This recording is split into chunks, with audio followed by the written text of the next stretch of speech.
And here is the Writer's Almanac for Thursday. It's the 29th of April, 2021. It's the birthday of the Greek poet C.P. Cavafy, born in Alexandria, Egypt, 1863, spent his youth in England. He was gay and wrote highly personal, erotic poems that he chose to circulate only among friends. It's the birthday of Duke Ellington, Washington, D.C., 1899. Both of his parents were pianists. Duke Ellington, who led his jazz orchestra from 1923 until he died in 1974, experimenting with all different styles from swing to bebop. He said playing bebop is like playing Scrabble with all the vowels missing. Wrote jazz standards such as Moon Indigo, and in his later career composed longer works such as Black, Brown, and Beige.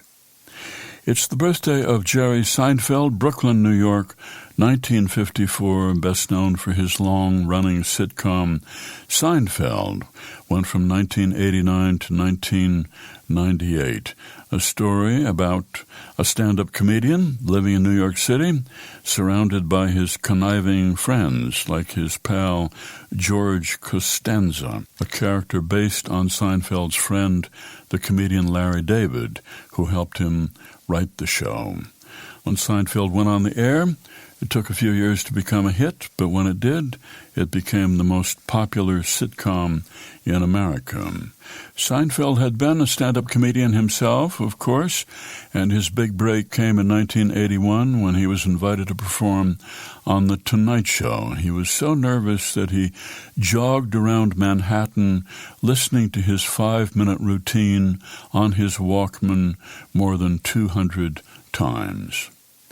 It was on this day, 1946, the Portable Faulkner collection came out, published by Viking, works by William Faulkner, who had fallen into near obscurity by then, his works almost out of print. The collection, edited by the critic Malcolm Cowley, revived William Faulkner's reputation. It was on this day in 1913, a Swedish engineer named Gideon Sundback, living in Hoboken, patented the modern zipper, which preachers initially called the devil's fingers because it eased the process of removing clothing.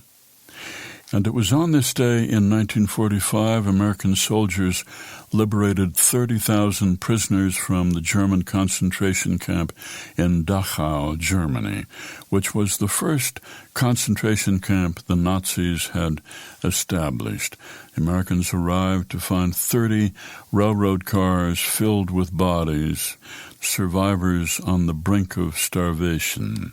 The gates of Dachau, wrought iron gates with the words Arbeit macht frei, work sets you free. Here's a poem for today by Joe McDougall, Mammogram. They're benign, the radiologist says, pointing to specks on the X-ray that look like dust motes stopped cold in their dance. His words take my spine like flame. I suddenly love the radiologist, the nurse, my paper gown, the vapid print on the dressing room wall. I pull on my radiant clothes. I step out into the hanging gardens, the Taj Mahal, the Niagara Falls of the parking lot. Mammogram, a poem by Joe McDougall. That's the Writer's Almanac for Thursday, April the 29th. Be well, do good work, and keep in touch. This is Tim Russell. Please support the Writer's Almanac by making a donation during April, National Poetry Month. Your contribution will help cover costs of research, recording, editing, payments to poets, and more. It will help keep production going through December, maybe longer.